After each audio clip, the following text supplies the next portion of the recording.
Après le sud, le nord du pays, les pompiers luttent contre les incendies partout sur le territoire.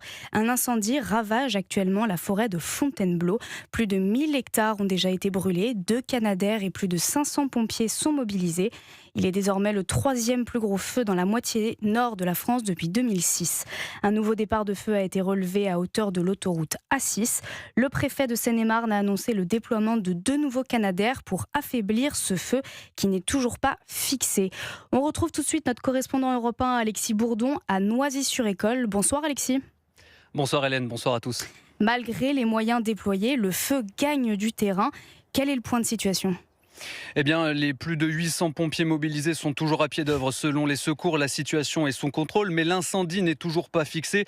Vous le disiez Hélène, près de 1000 hectares ont brûlé et cela pourrait s'aggraver, la faute à une météo défavorable, selon le préfet de Seine-et-Marne, Pierre Horry. Les vents sont importants depuis hier, ils tournent, donc ça complique la manœuvre générale des pompiers et on a des rafales à plus de 50 km/h assez régulièrement. C'est la raison pour laquelle on ne prend pas d'engagement sur le moment à partir duquel le feu pourra être fixé.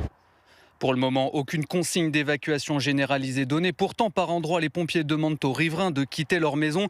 C'est le cas à Noisy-sur-École, où je me trouve actuellement. Près de 800 personnes ont fait leurs affaires pour passer la nuit ailleurs. Cela permet aux pompiers de travailler plus sereinement et d'arroser la végétation, mais aussi certains murs d'habitation de produits retardants pour prévenir du feu.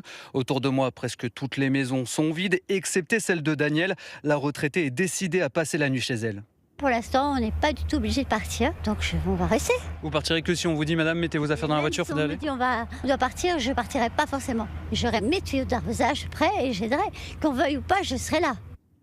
Pour tenter de fixer le feu, en plus des 3 hélicoptères bombardiers d'eau et des 2 Dash, 2 Canadair supplémentaires vont s'ajouter aux 2 autres qui survolent déjà la zone. Merci Alexis Bourdon sur le terrain à Noisy-sur-École pour Europe 1.